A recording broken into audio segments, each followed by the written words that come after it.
Bienvenidas y bienvenidos a todos. Estamos inaugurando este ciclo acá en el Espacio Memoria, ciclo A Viva Voz.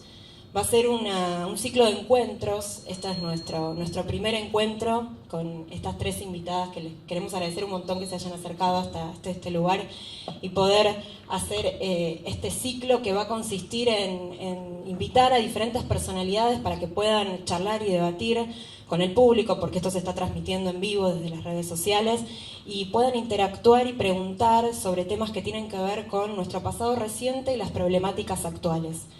En ese sentido nos parecía muy importante, y por el tema también histórico que estamos atravesando, que ya estamos llegando a la instancia final de lo que es el debate de la legalización del aborto, nos parecía interesante en este espacio, que todos ya saben, funcionó un centro clandestino de detención durante la última dictadura. Por acá pasaron 5.000 detenidos desaparecidos y funcionó una maternidad clandestina de la que nacieron muchos bebés que fueron apropiados ilegalmente. Hoy tenemos la suerte de anunciar que las abuelas han recuperado el nieto 128. Eso es una alegría enorme para todos nosotros.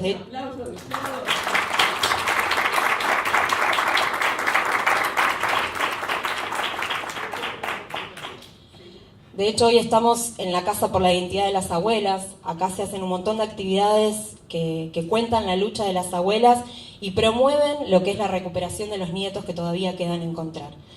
Entre las distintas actividades, este espacio, después de haber sido recuperado, se hacen muchas actividades como estas también, para lo que tiene que ver con la recordación de las víctimas, mantener viva la memoria y también promover los derechos. En ese sentido, nos parecía lindo poder hacer este encuentro y esta charla en la cual nos acompaña Tati Almeida, de Madres de Plaza de Mayo, línea fundadora.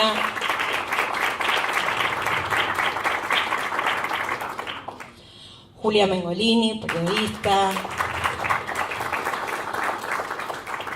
Dolores Fonsi, actriz. Todas ellas, en distintas circunstancias y en distintos contextos, han marcado el camino de lo que es las luchas para la conquista de nuestros derechos. Sin duda, las Madres de Plaza de Mayo han sido nuestra semilla para que hoy las mujeres podamos salir a la calle, podamos movilizarnos y reclamar por lo que nos corresponde. Así que en ese sentido vamos a ir atravesando esta charla en donde se va a poder debatir sobre las luchas de ayer, las luchas de hoy, el rol de la mujer, el símbolo del pañuelo como lucha también, y entre otras cuestiones. Vamos a empezar con la primera pregunta que se la vamos a hacer a Tati y vamos a preguntarle qué significó para ustedes en aquella época salir a la calle y reclamar por sus hijos y por lo que estaba sucediendo en ese momento. Bueno, primero, por supuesto, agradecer esta invitación y poder compartir con estas encantadoras panelistas también, ¿no? Bueno, te imaginas que nos arrebataron lo más preciado que tiene una mujer, que es un hijo. Entonces, heroica jamás permitimos que nos digan. Hicimos lo que cualquier madre hace por un hijo, en momentos muy difíciles, ¿no? Y realmente la mayoría no éramos madres politizadas, cada una con su profesión. Yo soy docente porque también caí en la escuela pública, por supuesto, ya hace muchos años jubilada. Y realmente nos empezamos a encontrar bajo la instancia de Azucena Villaflor de Vincenzi, la fundadora de Madres de Plaza de Mayo, que buscaba a su hijo, y fue ella la que dijo palabras tan sabias, tan para hoy: por separados no vamos a lograr nada, tenemos que juntarnos. Eso dijo Azucena. Y así fue, bueno, esas 14 primeras mujeres que fueron a la Plaza de Mayo un 30 de abril del 77. Así que realmente significó salir, gritar, lo que no nos creían, hasta locas nos llamaron, creyendo que nos ofendían. Sí, claro que sí, estábamos locas de dolor, de rabia, de impotencia, pero todo eso lo transformamos no en venganza, ni en odio, en amor a nuestros hijos y lucha. Lucha inclaudicable que hasta hoy seguimos. Bueno, también agradecer la invitación y la convocatoria. en un momento en donde estamos como muy requeridas, porque estamos a muy poquitos días también de que se termine de discutir en el Senado este proyecto de ley de interrupción voluntaria del embarazo, y a mí una invitación que me proponga con Tati Almeida me parece que no puedo de ninguna manera decir que no. Así que, y además, bueno, no solamente eso, sino que me resulta un honor de verdad, y también muy contenta de reencontrarme con Dolores. Bueno, un poco siguiendo este trazo y esta línea de tiempo, y un poco la reflexión del rol de las mujeres antes y del rol de las mujeres ahora, sobre todo en la lucha y ocupando los espacios públicos y ocupando la calle, yo me preguntaba, ¿no?, como cuáles son los puntos en común un poco, y qué reflexión se puede hacer, ¿no?, de esta historia, además, de las mujeres en la lucha política argentina, de los pañuelos además que van cambiando de color, o que se van sumando en realidad, y pensaba cómo hay algunas notas comunes, como la convicción, como la fortaleza, como la convicción además que la lucha es colectiva, y al mismo tiempo pensar cómo nosotras la tenemos mucho más fácil en realidad, porque ellas nos abrieron el camino. Vos lo decías, Tati, hace un ratito, muchas de ustedes no estaban ni politizadas, muchas de ustedes eran amas de casa, no habían salido siquiera a la esfera pública a discutir nada, y la circunstancia las llevó a eso. Yo sí creo, y me lo permito decir, que fue una lucha heroica, porque por más que vos digas que no quedaba otra alternativa, a mí me parece que cómo se sucedió la lucha después sí las va haciendo heroicas de alguna manera. Tal vez hubo una primera instancia donde, bueno, la verdad que tuvimos que salir porque nos sacaron a nuestros hijos. Ahora después, que la lucha hubiera seguido siendo la construcción de un mundo mejor, y más allá ya de la búsqueda concreta de los hijos, me parece que sí las empieza a ser heroicas. Y que además la búsqueda de verdad, memoria y justicia no haya venido nunca ni un poquito de venganza, de sed de venganza, y siempre haya ido por la vía democrática institucional, eso las hace heroicas. Y además, insisto en esta historia, que ustedes hayan extendido la lucha más allá de la búsqueda de los hijos, y que todos nos sintamos un poco hijos, todos y todas nos sintamos un poco hijos e hijas de ustedes, me parece que ya las puso en otro lugar. Ahora estamos de vuelta, ¿no?, en este contexto de discutir la interrupción voluntaria del embarazo, y ustedes se metieron en ese quilombo también, y se metieron en todos los quilombos, y ustedes siempre formaron parte de las discusiones y de la esfera pública, y me parece que eso las hizo heroicas en realidad. Así que eso me parece a mí, ¿no? Y gracias a ustedes por habernos abierto el camino, porque nos enseñaron muchísimas cosas, porque ahora para nosotras es mucho más fácil. Bueno, nos preguntan por las redes, ¿cuál es el principal motor que impulsa seguir luchando y buscando justicia? Bueno, justamente como decías vos, Julia, ¿no es cierto? Los derechos humanos abarcan muchísimas cosas, ¿no? Lógicamente jamás nos vamos a bajar sin seguir exigiendo, no pidiendo, exigiendo justicia. Justicia legal, jamás justicia por mano propia por nuestros hijos. Pero también las madres, justamente como decía Julia, fuimos ampliando, digamos, ese compromiso, y es así que nosotros justamente intervenimos en las reuniones, en las marchas, docentes, sindicalistas, bueno, por supuesto ahora con el asunto del aborto legal, ¿no? Pero hemos ampliado, porque vuelvo a repetir, los derechos humanos, el principal derecho humano es el de la vida, y vaya si lo violaron los milicos y sus cómplices, porque chicos, tengamos memoria, ¿eh? El 24 de marzo fue un golpe cívico, militar, clerical. Soy católica, que le caiga el sayo a quien le caiga. Entonces realmente esa violación a la vida, que desgraciadamente después de tantos años, hoy Macri y compañía nuevamente violó el principal derecho humano, que es el de la vida, ya que hemos cumplido un año los otros días de la desaparición forzada seguida de muerte de Santiago Maldonado, como también el asesinato de Rafael Nahuel. Entonces, ese derecho humano que es el de la vida es el principal, pero también nos hemos comprometido con el derecho a la educación, a la salud, a la libertad de prensa. Nuestros queridos compañeros de luchas, los de Telam, lo que están pasando, como tantos otros.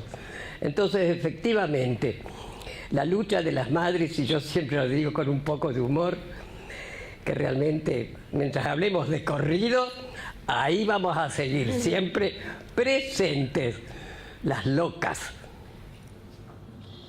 Bueno, a ver, haciendo este recorrido que hiciste vos, Julia, entre las luchas de ayer y hoy, situándonos en las luchas de hoy, llegó una pregunta para Dolores que tiene que ver, ¿por qué crees que este tema de la legalización del aborto hizo que se unieran distintos sectores de la sociedad, de distintos ámbitos, para pelear por este derecho?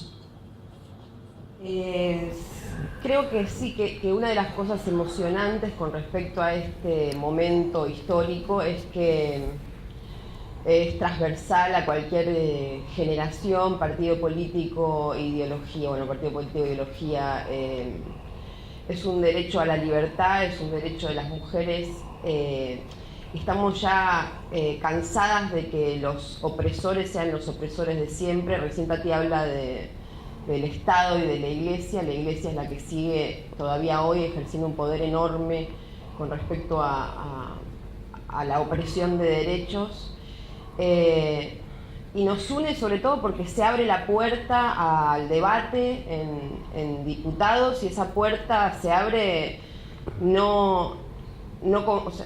y obliga, digamos, con responsabilidad a tener que ocupar ese espacio que se abre. Hay un espacio que se abre y con responsabilidad se ve esa oportunidad, todos y todas y todes la vemos, y entonces ahí se articula algo que sí se convierte en un impulso que viene de hace tiempo en la lucha en las calles, pero que se convierte en universal, diría, para la Argentina, que es no podemos permitir no tomar ese espacio y reclamar por lo que es justo, lo que convertiría al país en un lugar más igualitario, más justo, menos hipócrita, que es lo que venimos hablando hace tiempo con respecto a las muertes de mujeres en abortos clandestinos y la hipocresía que existe.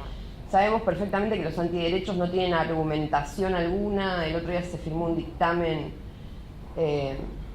bueno, es un momento sí, complejo y sensible, sobre todo ahora tan pocos días de la votación. Nervios, emoción y no sé. Pero la pregunta, ¿cuál era? No, la pregunta justamente, digamos, es eso, digamos, que esta lucha por la legalización unió a varios sectores de la sociedad en una causa común, digo, de distintos ámbitos.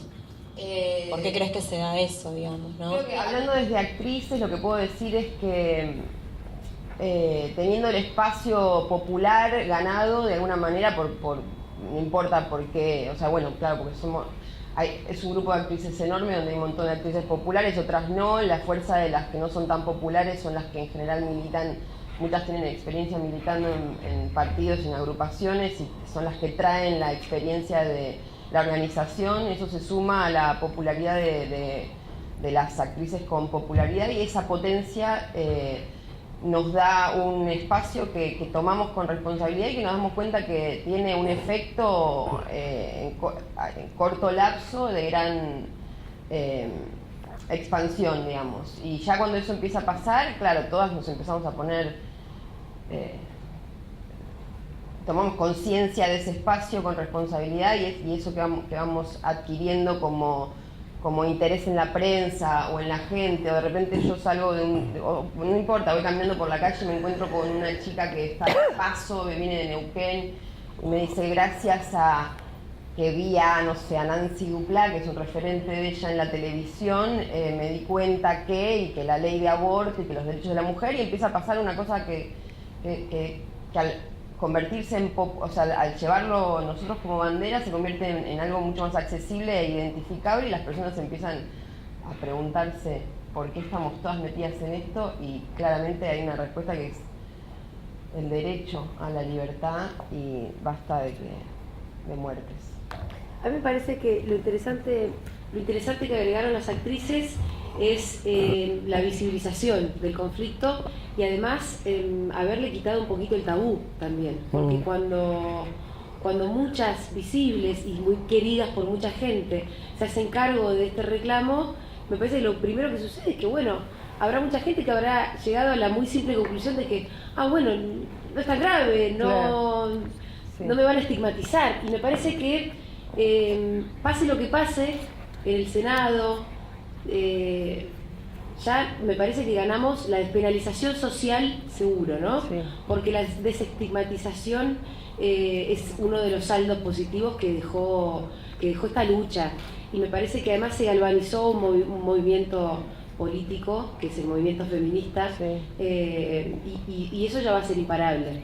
Y además creo que nos dejó un montón de enseñanzas toda esta discusión por la que estuvimos atravesando, porque que seguramente, perdón, pero no estoy muy optimista en estos días, creo que la vamos a tener que volver a dar. Posiblemente tengamos que volver a empezar, pero no va a ser volver a empezar, porque me parece que ya quedaron muchas enseñanzas.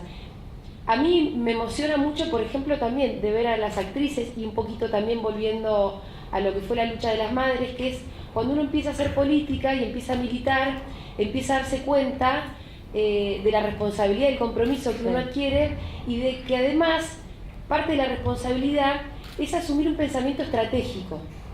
Que esto no todo el mundo lo quiere asumir, porque es un poquito incómodo, porque te obliga a pensar un poco, ¿no? Una de las preguntas y de los ejes era, bueno, ¿cuáles son las estrategias? Las estrategias no las conocemos, las vamos inventando.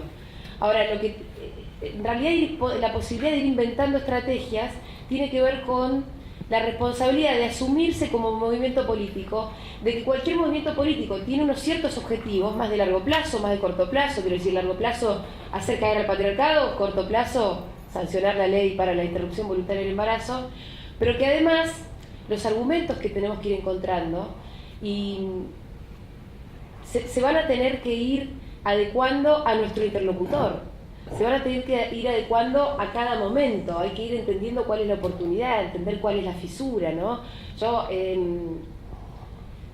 ayer decía en una charla cómo me parece que, por ejemplo, si uno está queriendo convencer a un peroncho ortodoxo, decirle mi cuerpo, mi decisión, no sirve para nada. Entonces, a nosotros nos suena muy lindo, y aunque yo tenga toda la razón, no lo voy a convencer por decirlo, repetirlo muchas veces o decirlo más fuerte.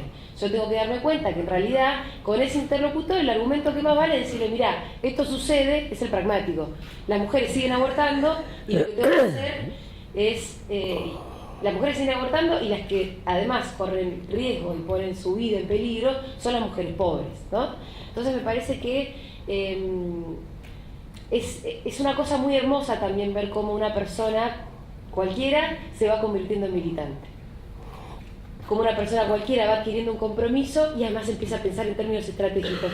Porque no es que le guste escuchar el sonido de su voz. Lo que quiere es conquistar derechos para la mayor cantidad de gente posible.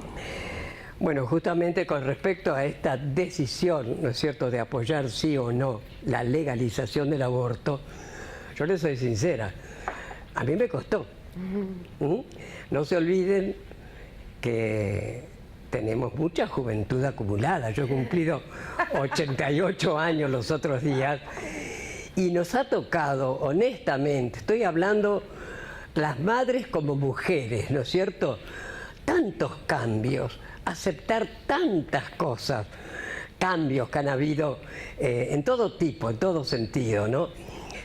Así que nosotras institucionalmente, como madres, no opinamos, porque bueno, nosotros trabajamos institucionalmente. Hay algunas madres, las menos, que están ahí, que no están muy de acuerdo con el aborto legal, ¿no? Es una charla, se imaginan, que tenemos prácticamente todos los días. Pero yo acá estoy opinando como Tati Almeida, no como madre. Y por supuesto que estoy totalmente de acuerdo, ¿no es cierto? Así que realmente eso también es otro cambio de mentalidad, no solamente nosotras a nuestra edad, de muchas personas. Es fantástico cómo de a poco hemos ido, me incluyo, escuchando, pensando y realmente llegar a la conclusión que desde ya totalmente de acuerdo. La que habla es Tati Almeida, ¿eh? Yo quiero agregar algo a lo que dijo Julia. Bueno, más allá del camino de la militancia, que para mí es totalmente nuevo, ir encontrando, ir viendo las estrategias, y aparte es como contradictorio tomarte tan en serio como para entender que lo que haces tiene... O sea, primero sí creer en que eso es muy serio para poder ejecutar acciones que presionen de alguna manera al cambio, pero por otro lado no querés tomarte tan en serio en la solemnidad de que lo que vos hagas, ¿quién te crees que sos? Que, o sea, que sos no, bueno, es todo un dilema ahí contradictorio, donde vas viendo que avanzás atrás de... Bueno, y vas aprendiendo todo el tiempo. Sí creo que va a salir la ley el miércoles, creo que tengo fe, creo que la magia está en la calle y en la contundencia que tengamos como grupa que vamos a hacer. Sí creo que vamos a hacer más de 1 millón, más de lo que fuimos la otra vez. Sí siento que la presión está ahí, que más allá de que pueda ser una mirada romántica sobre las cosas y que espero se mantenga así, sí creo fervientemente que depende de nosotros en la calle ese día. Están todos los senadores, más allá de las jugarretas que hemos visto esta semana con el dictamen y todo, están todos los senadores pendientes y finalmente todo tiene que ver con eso, con lo que pase. ¿Qué pasa si no sale la ley con 3 millones de personas en la calle? Eso no es gratis y no lo están dando... no lo están dejando pasar. Es un pensamiento que está, como en los videos que vimos, ¿no? De qué es eso, es la calle, y Pinedo fue Pinedo, ¿no? Sí, Pinedo. Y Pinedo dijo, la calle. Bueno, la calle es lo que va a determinar ese día que pase o no. ¿Qué es ese baile? ¿Qué es ese baile? La calle, le dijeron, y él dijo, la calle. La calle, que es lo que tiró de 1000 bueyes el 13 de junio, es la que va a determinar el 8 de agosto que esto salga o no salga. Creo en nosotros, creo en todos, creo en la convocatoria, creo que realmente esa presión es algo que puede cambiar las cosas, por ahí por poder política o por lo que sea, pero tengo fe, y la fe finalmente no sirve de nada, pero algunos se la tatúan, qué sé yo. En fin. No, otra cosa, la marcha esta última, ¿no? Fue maravilloso ver pibas de 13 y 14 años. Fue como un despertar, fue como decir, somos escuchadas. Bueno, ahí estaba el recambio con todas esas criaturas, ¿no? Futuras mujeres, ya son mujeres, pero realmente fue impresionante y pienso que sí, que el 8 va a ser apoteótico, ¿no es cierto? Y que sería realmente, como dicen los jóvenes, un quemo si el Senado no lo aprobase, honestamente, ¿eh? Porque diputado se aprobó y bueno, entonces el Senado, que no sean mojigacos, por favor, ¿eh? Y que piensen con esto y con esto, no con la taradez de decir me opongo. Yo no sé si están muy convencidos. Sabemos que hay casos de muchos senadores que las mujeres y las hijas están de acuerdo, pero ellos, no sé, será que el papá dice que tienen que decir que no, no sé, no me quiero aventurar. Así que como expresión de deseo, que llegue el 8 y que podamos brindar una vez por todas y no salir a la calle a exigir, sino brindar realmente un poco de alegría, Dios mío, ¿no? Para muchas mujeres. Sí, quiero agregar a lo que están diciendo que, si bien no soy muy optimista, me disculpo por eso en estos días, sí creo que es absolutamente fundamental, como decía Dolores hace un rato, la presión en la calle como un factor político que puede ser determinante, como claramente lo fue en diputados. Pero lo que sí quiero decir, haciendo un lado el pesimismo, que lo que a mí me deja muy contenta es esto que dije hace un rato: pase lo que pase, ya no habrá vuelta atrás. Sí, tal cual. Esa cantidad de pibitas, como decías vos, de 13 y 14 años, ya no son las mismas, no volverán a ser las mismas. Y en esto quiero retomar un poco una idea que sobrevoló acá, que es el tema de los pañuelos y la continuidad de los pañuelos, ¿no? Porque cuando se discutió en diputados, y todos estos días además, vemos la cantidad de pañuelitos verdes colgando de las mochilas de las adolescentes, teniendo como en realidad muchos roles tiene ese pañuelo.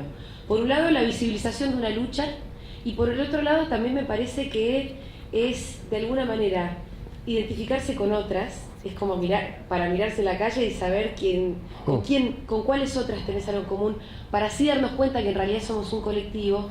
Y además también es una afirmación de la identidad. Y me parece que las adolescentes, esto no es poca cosa, ¿no? Esta cantidad de pibitas de 14 años con sus pañuelos verdes, casi como un uniforme, como lo dijo Feria Fernández en su discurso, me parece que tiene que ver un poquito con en un momento además de adolescencia donde vos necesitas símbolos, identidades, eso, ¿no? Como una afirmación y una constitución de la propia identidad, que empieza siendo un pañuelo verde reclamando el derecho al aborto, pero que ese pañuelo verde después va a tener y tiene ya un montón de significaciones, me parece. Y que con el pañuelo verde colgando de una mochila nace una militante, y que además esa piba que hoy está discutiendo por esto, mañana va a discutir por un montón de otras cosas que tienen que ver con sus derechos. Y en esto yo veo una continuidad con los pañuelos blancos que me parece sumamente emocionante. Cuando nos encontramos y nos abrazamos, un pañuelo verde con un pañuelo blanco, me parece que ahí hay un trasvasamiento generacional que es muy hermoso, que es pasar un compromiso, y es ampliarlo, y es llevarlo a un montón de horizontes. Así que gracias de vuelta a ustedes. Bueno, justamente...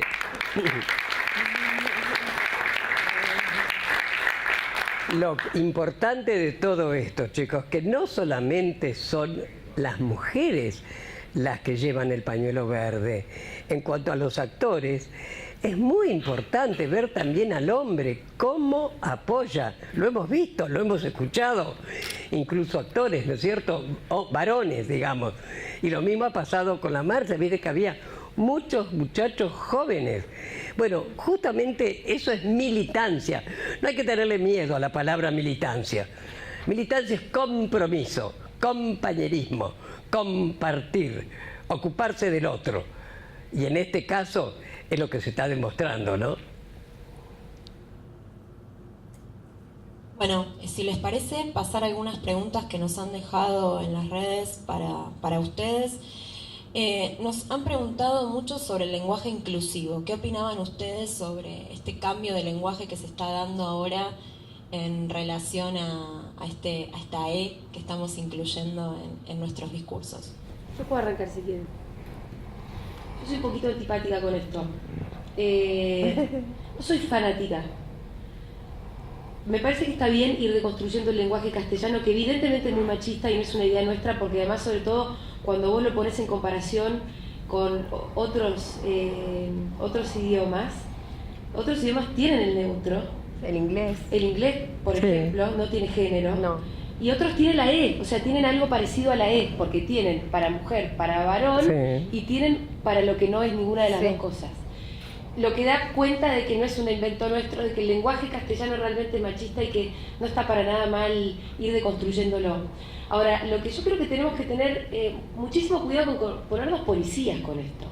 En general, policías. En general, policías, ¿no? Pero con esto yo estoy viendo como gente que corrige a otra, ¿viste? Che, no nos corrijamos. Porque la verdad que, bueno, en mi caso, yo tengo 36 pirulos. Yo aprendí a hablar a los 2, no sé ustedes. Yo no voy a volver a aprender a hablar. ¿Qué quieren que le diga? No puedo. Entonces, me parece bien que esto sea una posta que tome la juventud. Dale, hablen con la E. Ahora, no me estén marcando a mí, porque yo ya aprendí, va a ser muy difícil. Que yo... Imagina a nosotras, ¿no? Por eso digo. Y al mismo tiempo creo que el feminismo también en general tiene que tener mucho cuidado con ser demasiado elitista. Yo el otro día estaba en una reunión donde había intelectuales muy deconstruidos y había gente de clases populares, en la misma reunión. Entonces estaban estos intelectuales hablando todo el tiempo con la E, con mucho esfuerzo, me parece muy bien, pero había otra gente de clase popular que miraba con cara de, ¿qué están hablando en elfo? Entonces, yo lo que digo es, fijémonos, y si yo fuera a hablarle con la E a mi papá, que es un montañés de Bariloche, mi papá le va a caer antipático. Entonces, de vuelta hablando y retomando la cuestión que hablaba hace un ratito, de cómo pensar en términos estratégicos. Digo, apliquemos el lenguaje, construyámonos, pero siempre y cuando no sea solamente para salvar mi alma feminista y regodearme en toda mi deconstrucción. Pensemos en términos estratégicos, pensemos en los viejos y las viejas, que la verdad que ya no, esto es demasiado. Pensemos en gente que vive otras realidades y vayamos priorizando un poquito esto. Entonces, me parece bien la deconstrucción, insisto con esto. Está bueno que cambiemos el lenguaje. Y además lo tenemos permitido, que no nos venga la RAE y unos señores de España a decirnos cómo tenemos que hablar, porque nunca fue así. Nunca fue así. Siempre inventamos las palabras que quisimos. Y sigamos inventando el lenguaje que aparte, por otra parte, es dinámico, con lo cual hay que reinventarlo. Pero tengamos cuidado con ponernos policíacos o ponernos elitistas, esas dos cosas.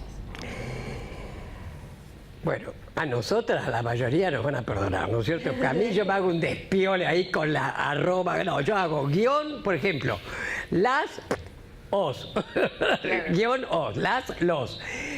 Es pedirnos mucho, chicas. Sí, claro. Así que, pero ahí está. Bastante, no, todo no se puede. No, todo no. Bueno, otra cosa que nos llegó ayer también es, que un poco lo estuvieron hablando recién, es ¿qué pasa después del 8? Digo? ¿Qué pasa si la respuesta es negativa? Vamos a... No puedo. No me lo pidan. Hay que pensar, ¿qué pasa si eso sucede? Creo que esta ley ya salió. Sea el 8 de agosto o cuando sea. Es una ley que ya salió.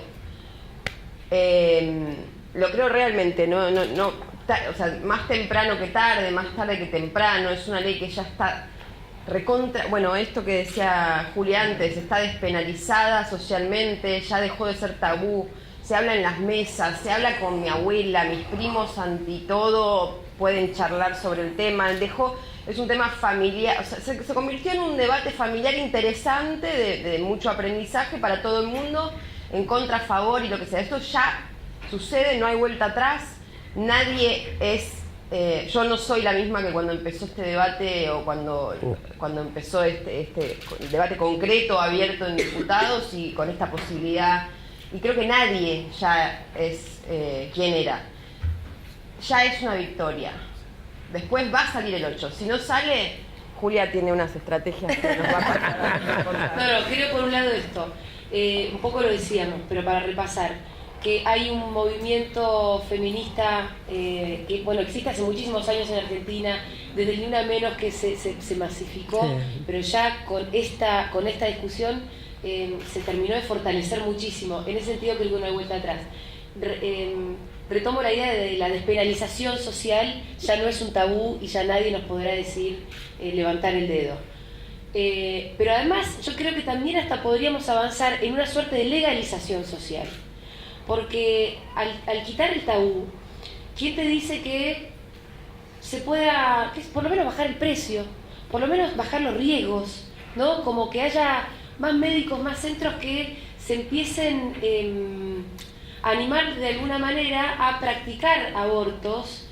Ahora la ley supuestamente, bueno, tiene algunas causales, ¿no?, que son legales, pero la verdad que una interpretación amplia hace que cualquiera que esté transitando por un embarazo no deseado pueda acceder a una interrupción legal. Si entendemos a la salud, por ejemplo, en un sentido amplio, como lo entiende la Organización Mundial de la Salud, como un bienestar psíquico y físico, entonces la verdad que tenemos que empezar tal vez a entendernos y a exigirle esto a médicos, a jueces, a operadores de la salud en general. Y sin ir más lejos, en Rosario, que con estos dos causales de la ley, está implementada la ley de una manera increíble. Hay centros de salud, como 87 centros de salud en toda la región, y dentro, o sea, utilizando la ley que ya existe, legislada en 1921, como sabemos, ya inventaron un sistema acorde a eso, acomodándose y usándolo, aprovechándolo. Eso es lo que supuestamente en diputados se discutía como que era imposible de aplicar. Bueno, no, Rosario es un ejemplo claro de que es una ley no solo posible, sino que ya está aplicada. Con 2 causales, o sea, lo que pedimos son 4 causales, no es gran cosa. Déjense de joder. Senadores, coraje, votemos como hay que votar. Sí, igual, si la tenés a seguir, no sé por eso. Hablando un poquito de los medios de comunicación que hoy tienen y tuvieron un fuerte, digamos, una fuerte figura en nuestra sociedad, digo, tanto para las madres como en las luchas de antes y las luchas de hoy, ¿cuál es el rol que tienen los medios de comunicación frente a estas situaciones?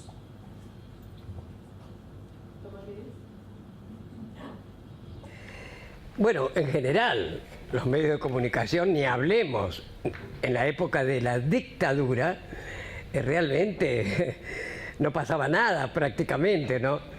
De ahí, por ejemplo, ustedes lo han visto, ese video, cuando ese jueves en pleno mundial vino la prensa extranjera y que fue a la Plaza de Mayo, y esa madre que le grita y le dice, ayúdennos, ayúdennos.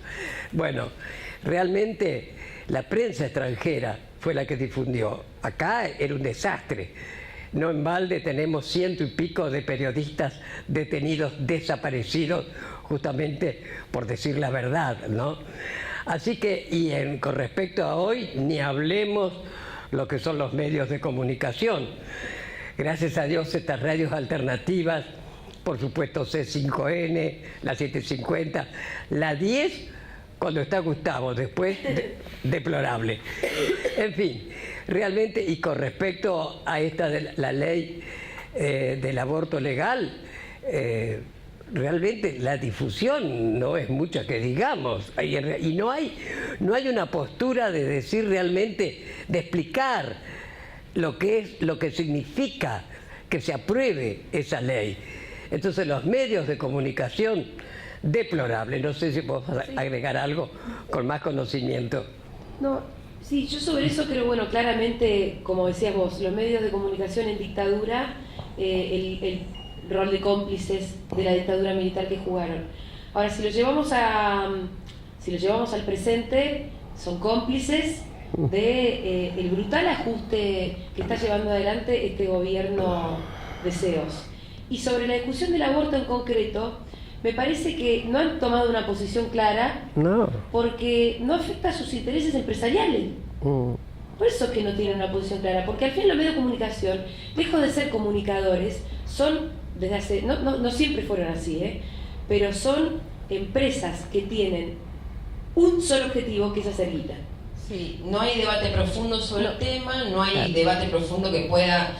O sea, la gente o se encuentra con escándalos donde una de un lado y otra del otro se gritan o se agreden, no hay espacios de debate. Bueno, estos son, digamos, estas charlas y estos encuentros que están sucediendo por suerte a montones y en las provincias y todo, es como es el único lugar donde nos podemos resguardar, y gracias a las redes sociales y a la llegada directa de uno con el público podemos comunicar, pero es verdad que la televisión, los diarios son lugares donde el debate profundo no existe y solo se busca ganar plata en función de esto, de un punto de rating porque alguien se tira de los pelos con alguien con argumentaciones paupérrimas y que ya conocemos. Sí, yo creo que es eso, los medios solamente tienen un objetivo comercial. Y en ese sentido, por eso es que como este debate es muy transversal y en realidad no afecta a sus negocios, bueno, ahí vimos que tiene una posición, no diría neutral, pero sí, que no jugaron fuerte para ningún lado. No jugaron fuerte para ningún lado. Bueno, la idea es ir cerrando ya la charla. Bueno, por supuesto, muchísimas gracias a las tres por acompañarnos y por también permitirnos hacer estas actividades en este espacio que día a día vamos nosotros haciendo estas cosas para digamos, mantenerlo vivo. ¿Algo más que quieran agregar? No, yo simplemente despedirme, como lo hago tantas veces, como lo hacemos tantas veces. Estamos pasando por muchos motivos, momentos muy difíciles, quizá con mucha desilusión, el ánimo para abajo, pero cuando estén así, digan bien fuerte, ¿eh? Si las madres pudieron, ¿por qué no nosotros? Así que arriba ese ánimo y fuerza, ¿eh?